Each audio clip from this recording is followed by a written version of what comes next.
Hi friends, ಎಲ್ಲರಿಗೂ ನಮಸ್ಕಾರ. ಇವತ್ತಿನ ವಿಡಿಯೋದಲ್ಲಿ ನಾನು ಇವಾಗ ಅವರು ಸ್ಟಿಚ್ ಮಾಡಿಸ್ಕೊಂಡಿದ್ರಂತೆ ಬ್ಲೌಸ್ನ ಕಸ್ಟಮರು. ಆ ಕಸ್ಟಮರ್ ಸ್ಟಿಚ್ ಮಾಡಿಸ್ಕೊಂಡಿರುವಂಥ ಬ್ಲೌಸ್ ಮೇಲೆ ವರ್ಕ್ ಹಾಕ್ಕೊಡಿ ಅಂತ ಕೇಳಿದರು. ಅದಕ್ಕೆ ನಾನು ಆಯಿತು ಹಾಕ್ಕೊಡ್ತೀನಿ ಅಂತ ಹೇಳಿದೆ. ನಾವು ಕಸ್ಟಮರ್ ಬ್ಲೌಸ್ ಮೇಲೆ ಸ್ಟಿಚ್ ವರ್ಕ್ ಹಾಕಬೇಕಾದ್ರೆ ಫಸ್ಟು ನಾವು ಸೈಡ್ ಫಿಟ್ಟಿಂಗ್ ಲೈನೆಲ್ಲ ಬಿಚ್ಚಬೇಕು. ಸೈಡ್ ಫಿಟ್ಟಿಂಗ್ ಲೈನೆಲ್ಲ ಬಿಚ್ಚಿ ಆಮೇಲೆ ನೆಕ್ಸ್ಟು ಸ್ಲೀವೆಲ್ಲ ಬಿಚ್ಚಕ್ಕೆ ಹೋಗಬಾರ್ದು, ಬರೀ ಸೈಡ್ ಫಿಟ್ಟಿಂಗ್ ಲೈನ್ ಮಾತ್ರ ಬಿಚ್ಚಬೇಕು. ಬಿಚ್ಚಿಬಿಟ್ಟು ಅದನ್ನ ಅಗಲ ಮಾಡಿ ಬ್ಲೌಸ್ ಪೀಸ್ನ ರಿಂಗ್ನ ಫಿಕ್ಸ್ ಮಾಡಿಕೊಂಡು ಬಟ್ಟೆ ಎಲ್ಲೂ ಶ್ರಿಂಕ್ ಇರಬಾರ್ದು. ನೋಡಿ ನಾನು ಎಷ್ಟು ನೀಟಾಗಿ ಫಿಕ್ಸ್ ಮಾಡ್ಕೊಂಡಿದ್ದೀನಿ, ಅಷ್ಟು ನೀಟಾಗಿ ನೀವು ಕೂಡ ಫಿಕ್ಸ್ ಮಾಡಬೇಕು. ಎಲ್ಲಿ ಶ್ರಿಂಕ್ ಇರುತ್ತೋ ಅಲ್ಲಿ ಬಟ್ಟೆನ ಅಗಲಿಸಿ ಹಿಡ್ಕೋಬೇಕು. ಹಿಡ್ಕೊಂಡು ವರ್ಕ್ ಹಾಕಬೇಕು. ನಾನು ನೋಡಿ ಒಂಥರ ಲೈಟ್ ಗೋಲ್ಡ್ ಕಲರ್ದು ಜರಿ ಥ್ರೆಡ್ನ ಯೂಸ್ ಮಾಡಿದ್ದೀನಿ. ಯಾಕಂದರೆ ಅದರಲ್ಲಿ ಶೈನಿಂಗ್ ಗೋಲ್ಡ್ ಇದೆ, ಲೈಟ್ ಶೈನಿಂಗ್ ಗೋಲ್ಡ್ ಇದೆ. ಆ ಲೈಟ್ ಶೈನಿಂಗ್ ಗೋಲ್ಡ್ ಕಲರ್ನ ನಾನು ಯೂಸ್ ಮಾಡಿದ್ದೀನಿ. ಮತ್ತು ಗೋಲ್ಡ್ ಕಲರ್ದು ಇವಾಗ ಬ್ಲೌಸ್ ಯಾವ ಕಲರ್ ಇದೆಯೋ ಅದೇ ಕಲರ್ನೇ ಇದು ಸಿಲ್ಕ್ ಥ್ರೆಡ್ನ ಯೂಸ್ ಮಾಡಿದ್ದೀನಿ. ಬಟ್ ಆದರೆ ಅದು ಬ್ಲೌಸ್ ಕ್ಯಾಮ್ರಾ ಸ್ವಲ್ಪ ಕ್ಲಿಯರಿಟಿ ಜಾಸ್ತಿ ಇರೋದ್ರಿಂದ ಸ್ವಲ್ಪ ಡಾರ್ಕ್ ಕಾಣಿಸ್ತಾ ಇದೆ. ಅವರು ಫೋಟೋದಾಗ ಕಳಿಸಿದಾಗ ಅವರು ಹಂಗೆ ಅಂದ್ಕೊಂಡಿದ್ರು, ಏನೋ ಇದು ಡಾರ್ಕ್ ಇದೆಯಲ್ಲ ಹಂಗೆ ಅಂತ ಅಲ್ಲಿಗೆ ಎತ್ಕೊಂಡ್ಮೇಲೆ ನೋಡಿದ್ರು, ಅದು ಕರೆಕ್ಟಾಗೇ ಇತ್ತು. ಕ್ಯಾಮ್ರಾದಲ್ಲಿ ಸ್ವಲ್ಪ ಕ್ಲಿಯರಿಟಿ ಚೆನ್ನಾಗಿ ಕಾಣಲಿ ಅಂದ್ಬಿಟ್ಟು ಡಾರ್ಕ್ನೆಸ್ ಕೊಟ್ಟಿರೋದ್ರಿಂದ ಸ್ವಲ್ಪ ಡಾರ್ಕ್ ಕಾಣಿಸ್ತಾ ಇದೆ. ನೋಡಿ ನಾನು ಪೈಪಿಂಗ್ ಥ್ರೆಡ್ನ ದಪ್ಪಾಗಿರೋ ಪೈಪಿಂಗ್ ಥ್ರೆಡ್ನ ಯೂಸ್ ಮಾಡ್ತಾಯಿದ್ದೀನಿ. ಯಾಕಂದರೆ ದಪ್ಪದ ಪೈಪಿಂಗ್ ಥ್ರೆಡ್ ಯೂಸ್ ಮಾಡ್ತಾಯಿದ್ದೀನಿ ಅಂದರೆ ಅದು ದಪ್ಪ ಇರೋದು ಯೂಸ್ ಮಾಡಿದ್ರೆ ಸ್ವಲ್ಪ ಹೈಲೈಟಾಗಿ ಕಾಣಿಸುತ್ತೆ. ನಾವು ಅದು ಇದು ಮಾಡಿರ್ತೀವಲ್ಲ, ಥ್ರೆಡ್ ಫಿಲ್ಲಿಂಗ್ ಮಾಡಿರ್ತೀವಲ್ಲ, ಅದು ಥ್ರೆಡ್ ಫಿಲ್ಲಿಂಗ್ ಮಾಡಿರೋದು ಹೈಲೈಟಾಗಿ ಕಾಣಿಸುತ್ತೆ. ಇಲ್ಲಾಂದರೆ ಅಷ್ಟು ಹೈಲೈಟಾಗಿ ಕಾಣಿಸಲ್ಲ. ಇದು ಸ್ಟಿಚ್ ಬ್ಲೌಸ್ ಆಗಿರೋದ್ರಿಂದ ಸ್ವಲ್ಪ ಅದ್ರ ಮೇಲೆ ಮತ್ತೆ ನಾವು ಇದು ಸಿಲ್ವರ್ ಕಲರ್ ಜೆರಿ ಥ್ರೆಡ್ನ ಯೂಸ್ ಮಾಡಿ, ಗೋಲ್ಡ್ ಕಲರ್ ಮಾಮೂಲಿ ಯೂಸ್ ಮಾಡಿ ಅದ್ರ ಮೇಲೆ ಇದು ಮತ್ತೆ ಅದೇ ಅರ್ಧಕ್ಕೆ ಅದು ಕಾಣೋ ಥರ ಸ್ವಲ್ಪ ಸಿಲ್ವರ್ ಜರಿ ಮೇಲೆ ಗ್ರ್ಯಾಂಡಾಗಿ ಕಾಣೋ ಥರ ಡೆಕೋರೇಟ್ ಮಾಡ್ತೀವಲ್ಲ, ಆ ಥರ ಮಾಡಿದಾಗ ಅದು ಸುಮ್ಮನೆ ಹಿಂಸೆ ಆಗಿಬಿಡುತ್ತೆ. ಅದು ಕಿತ್ಕೊ ಬರ್ತಾ ಇರುತ್ತೆ. ನಾವು ಆಲ್ರೆಡಿ ಗಟ್ಟಿಯಾಗಿ ಎಂಬ್ರಾಯ್ಡ್ರಿ ಮಾಡಿರೋದ್ರಿಂದ.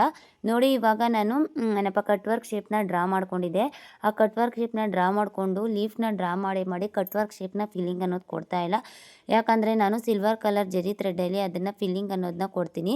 ಆ ಸಿಲ್ವರ್ ಕಲರ್ ಜೆರಿ ಥ್ರೆಡ್ಡಲ್ಲಿ ಕಟ್ ವರ್ಕ್ ಶೇಪ್ನ ಫಿಲ್ಲಿಂಗ್ ಅನ್ನೋದನ್ನ ಕೊಟ್ಟಾದಮೇಲೆ ನೆಕ್ಸ್ಟು ಆ ಲೀಫ್ ಸುತ್ತಲೂ ಸಿಲ್ವರ್ ಕಲರ್ ಜೆರಿ ಥ್ರೆಡ್ಡಲ್ಲಿ ಕೋಟಿಂಗ್ ಅನ್ನೋದನ್ನ ಕೊಡ್ತೀನಿ. ಆವಾಗ ಅದು ಚೆನ್ನಾಗಿ ಕಾಣಿಸುತ್ತೆ. ಓಕೆನಾ? ನೋಡಿ ಸಿಲ್ವರ್ ಕಲರ್ ಜೆರಿ ಥ್ರೆಡ್ಡಲ್ಲಿ ಲೀಫ್ ಫಿಲ್ಲಿಂಗ್ ಅನ್ನೋದನ್ನ ಇದು ಗೋಲ್ಡ್ ಕಲರ್ ಜೆರಿ ಥ್ರೆಡ್ಡಲ್ಲಿ ಲೀಫ್ ಫಿಲ್ಲಿಂಗ್ ಅನ್ನೋದನ್ನ ಮಾಡ್ತಾಯಿದ್ದೀನಿ. ಆಮೇಲೆ ಸಿಲ್ವರ್ ಕಲರ್ ಜೆರಿ ಥ್ರೆಡ್ಡಲ್ಲಿ ನಾನು ಇದು ಕಟ್ ವರ್ಕ್ ಶೇಪ್ನ ಕೊಟ್ಕೋತಾ ಇದ್ದೀನಿ. ಓಕೆನಾ? ನೋಡಿ ಇವಾಗ ಕಟ್ ವರ್ಕ್ ಶೇಪ್ನ ಎಷ್ಟು ನೀಟಾಗಿ ಕೊಡ್ತೀನಿ ಅಂತ ನೋಡ್ಕೊಳ್ಳಿ. ಸಿಲ್ವರ್ ಕಲರ್ ಜೆರಿ ಥ್ರೆಡ್ನ ಹಾಕಿ ನೋಡಿ. ಇದು ಸ್ವಲ್ಪ ಮಿಷಿನು ಇವಾಗ ಬಾಬಿಂಗ್ ಕೇಸ್ನ ನೀವು ಯೂಸ್ ಮಾಡ್ತಾ ಇರ್ತೀರ ಅಂದ್ಕೊಳ್ಳಿ. ಮಿಷಿನಲ್ಲಿ ಬಾಬಿಂಗ್ ಕೇಸ್ ಯೂಸ್ ಮಾಡಬೇಕಾದ್ರೆ ಬಾಬಿಂಗ್ ಕೇಸ್ ತೆಗಿಬೇಕಾದ್ರೆ ನೆಲದ ಮೇಲೆ ಏನಾದರೂ ಬೀಳಿಸ್ಬಿಟ್ರೆ ಬಾಬಿಂಗ್ ಕೇಸು ಅದು ಡ್ಯಾಮೇಜ್ ಆಗೋ ಚಾನ್ಸಸ್ ತುಂಬ ಇರುತ್ತೆ. ಈ ಮಿಷಿನಲ್ಲಿ ಹುಷಾರಾಗಿರಬೇಕು. ಏನಂದರೆ ಒಂದೊಂದು ಪಾಯಿಂಟು ಕೂಡ ಇಂಪಾರ್ಟೆಂಟೇ. ಯಾಕಂದರೆ ಅದು ಸ್ವಲ್ಪ ವೇರಿಯೇಷನ್ ಆದರೂ ಕೂಡ, ಕೂದಲಲ್ಲಿ ಎಷ್ಟು ವೇರಿಯೇಷನ್ ಆದರೂ ಕೂಡ ಫಿನಿಷಿಂಗ್ ಅನ್ನೋದು ಔಟ್ ಆಗಿಬಿಡುತ್ತೆ. ಇದರಲ್ಲಿ ಸ್ವಲ್ಪ ಫಿನಿಷಿಂಗ್ ಕಮ್ಮಿ ಇದೆ. ಯಾಕಂತಂದರೆ ನಾನು ಸ್ವಲ್ಪ ಬಾಬಿಂಗ್ ಕೇಸ್ ಗೊತ್ತಿರಲಿಲ್ಲ, ನನಗೆ ಬಿಡಿಸ್ಬಿಟ್ಟಿದೆ. ಬಟ್ ಅವ್ರು ಅರ್ಜೆಂಟ್ ಮಾಡ್ತಾ ಇರೋದನ್ನು ಕಸ್ಟಮರು, ನನಗೂ ಗೊತ್ತಿರಲಿಲ್ಲ. ಮೆಕ್ಯಾನಿಕ್ ಫೋನ್ ಮಾಡಿ ಹೇಳಿದ್ದೆ, ಏನಾದರೂ ಸ್ವಲ್ಪ ಫಿನಿಷಿಂಗ್ ಕಮ್ಮಿ ಆಗಿದೆ ಮಿಷಿನ್ದು, ಸ್ವಲ್ಪ ಬನ್ನಿ ಅಂತ. ಅದು ಯಾವ ಮೆಕ್ಯಾನಿಕ್ ಅಂದ್ಬಿಟ್ಟು ನಾನು ಇದರಲ್ಲಿ ವೀಡಿಯೋದಲ್ಲಿ ಹಾಕಿದ್ದೀನಿ. ಅವ್ರು ತುಂಬ ಚೆನ್ನಾಗಿ ಫಿನಿಷಿಂಗ್ ಬರೋ ಥರ ಮಾಡಿಕೊಡ್ತಾರೆ ಮಿಷಿನೆಲ್ಲ. ಆ ವಿಡಿಯೋನ ಫುಲ್ ಡೀಟೇಲಾಗಿ ನೋಡಿ. ಆ ವಿಡಿಯೋದಲ್ಲಿ ನಾನು ಫುಲ್ ಡೀಟೇಲಾಗಿ ತೋರಿಸ್ಕೊಟ್ಟಿದ್ದೀನಿ ಯಾವ ರೀತಿಯಾಗಿ ಅವರು ಮಾಡ್ತಾರೆ ಮತ್ತು ಯಾವ ರೀತಿಯಾಗಿ ಟೈಮರೆಲ್ಲ ಸ್ಕಿಪ್ ಆಗುತ್ತೆ ಮತ್ತು ಫಿನಿಷಿಂಗ್ ಅನ್ನೋದನ್ನ ಅವರು ಚೆನ್ನಾಗಿ ಸೆಟ್ ಮಾಡ್ತಾರೆ. ಪೂರ್ತಿ ಫಿನಿಷಿಂಗ್ಗೆ ಕೊಡೋದನ್ನೆಲ್ಲ ನಾನು ವೀಡಿಯೋ ಮಾಡೋಕ್ಕಾಗಿಲ್ಲ. ಯಾಕಂದರೆ ಅವ್ರು ಏನು ಅನ್ಕೋತಾರೋ ಅಂತ ಸ್ವಲ್ಪ ಹಂಗಂಗೆ ವೀಡಿಯೋ ಮಾಡ್ತಾ ಅವ್ರ ಹತ್ರನೇ ಹೇಳಿಸ್ಕೊಡ್ತೀನಿ ನಿಮ್ಗೆಲ್ಲರಿಗೂ. ನಮ್ಮ ಸ್ಟೂಡೆಂಟ್ಸ್ಗೆ ಹೆಲ್ಪ್ ಆಗೋ ಥರ ನಾನು ಮಾಡ್ತೀನಿ. ನಮ್ಮ ಸ್ಟೂಡೆಂಟ್ಸ್ ಏನೇ ಇದ್ದರೂ ಇಂಪ್ರೂವ್ ಆಗಬೇಕಷ್ಟೇ ನನ್ನ ಗೋಲು. ನೋಡಿ ಈ ಥರ ನೀವು ಅಷ್ಟೇ ಸ್ಟಿಚ್ಡ್ ಬ್ಲೌಸ್ ಮೇಲೆ ಈ ರೀತಿಯಾಗಿ ವರ್ಕ್ ಅನ್ನೋದನ್ನ ಹಾಕಿ ನೀಟಾಗಿ ಬರುತ್ತೆ, ಚೆನ್ನಾಗಿ ಕಾಣಿಸುತ್ತೆ. ಅಲ್ಲಿ ನೋಡಿ ಎಷ್ಟು ನೀಟಾಗಿ ಬರ್ತಾ ಇದೆ ಅಂತ. ಸ್ವಲ್ಪ ಫಿನಿಷಿಂಗ್ ಔಟ್ ಆಗಿರೋದ್ರಿಂದ ಇನ್ನೊಂದು ಸ್ವಲ್ಪ ಫಿನಿಷಿಂಗ್ ಬೇಕು, ಇನ್ನೊಂದು 10%. ಈ ಬ್ಲೌಸ್ ಮಾಡಾದ್ಮೇಲೆ ಮೆಕ್ಯಾನಿಕ್ ಬಂದರು. ಆಮೇಲೆ ನಾನು ಫಿನಿಷಿಂಗ್ ಅನ್ನೋದನ್ನ ಅವ್ರ ಕೈಲಿ ಮಾಡಿಸ್ಕೊಂಡೆ. ಅವ್ರು ಹೇಳಿದ್ರು ಬಾಬಿಂಗ್ ಕೇಸ್ನ ಕೆಳಗಡೆ ಬೀಳಿಸಿದ್ದೀರಾ, ಅದಕ್ಕೆ ಅದು ಆ ರೀತಿಯಾಗಿ ಆಗಿದೆ. ಬಾಬಿಂಗ್ ಕೇಸ್ನ ನೀವು ನೀಟಾಗಿ ಹ್ಯಾಂಡ್ಲ್ ಮಾಡಬೇಕು. ಹೊಸ ಬಾಬಿಂಗ್ ಕೇಸ್ ಹಾಕ್ಕೊಳ್ಳಿ, ಚೆನ್ನಾಗಿ ಬರುತ್ತೆ. ಮತ್ತು ಸ್ವಲ್ಪ ಟೈಮರ್ ಸ್ಕಿಪ್ ಆಗಿದೆ ಅದು ಮಧ್ಯ. ಆ ಟೈಮರ್ ಸ್ಕಿಪ್ ಆಗಿರೋದನ್ನ ಅಡ್ಜಸ್ಟ್ ಮಾಡ್ತೀನಿ. ಸ್ವಲ್ಪ ಲೈಟಾಗೆ ಸ್ಕಿಪ್ ಆಗಿದೆ ಅಂತ ಅಂದರು. ಯಾಕಂದರೆ ನಾವು ಮಿಷಿನ್ ರನ್ ಮಾಡಬೇಕಾದ್ರೆ ನೀಡಲ್ ಪಾಯಿಂಟ್ ಅನ್ನೋದು ಕರೆಕ್ಟಾಗಿ ಬೀಳ್ತಾ ಇರಲ್ಲ, ಜಗ್ತಾ ಇರುತ್ತೆ. ಅದು ಜಗ್ತಾ ಇರಬೇಕಾದ್ರೇ ಗೊತ್ತಾಗ್ಬಿಡುತ್ತೆ ಫಿನಿಷಿಂಗು ಔಟ್ ಆಗಿದೆ ಅಂತ. ಅದು ಎಕ್ಸ್ಪೀರಿಯೆನ್ಸ್ ಆಗಿರೋರಿಗೆ ಗೊತ್ತಾಗುತ್ತೆ ಯಾವ ರೀತಿಯಾಗಿ ಏನಾಗಿದೆ ಅಂತ.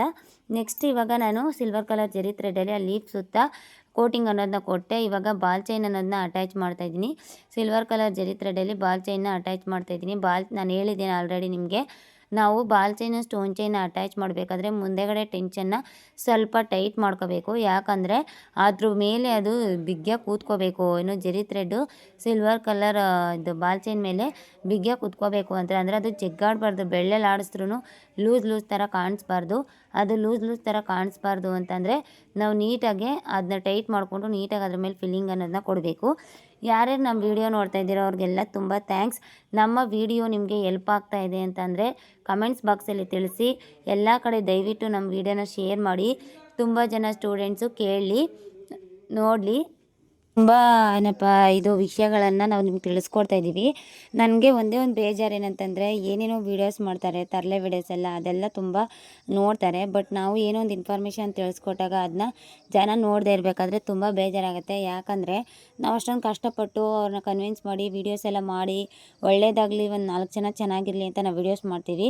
ಅಂದರೆ ಕಲೀಲಿ ಅಂತ. ಯಾಕಂದರೆ ಅಮೌಂಟ್ ಕೊಟ್ಟು ತುಂಬ ಬೇರೆ ಕಡೆ ಎಲ್ಲ ಲಾಸ್ ಆಗ್ತಾ ಇರ್ತಾರೆ. ಅದ್ರ ಬದಲು ಏನಪ್ಪ ನಾವು ಹೇಳ್ಕೊಡುವಂಥ ವಿಷಯನ ತಿಳ್ಕೊಂಡು ನೀವು ಅಮೌಂಟ್ ಅನ್ನೋದನ್ನ ಸೇವಿಂಗ್ ಮಾಡ್ಕೊಳ್ಳಿ. ಫಿನಿಶಿಂಗ್ ಅನ್ನೋದು ಯಾವ ರೀತಿಯಾಗಿ ಬಂತು ಅಂತ ಲಾಸ್ಟಲ್ಲಿ ಇವಾಗ ಫೋಟೋಸ್ ನೋಡಿ ಎಷ್ಟು ಚೆನ್ನಾಗಿ ಬಂದಿದೆ ಅಂತ. Thank you so much. All of you. Bye. All of you bye.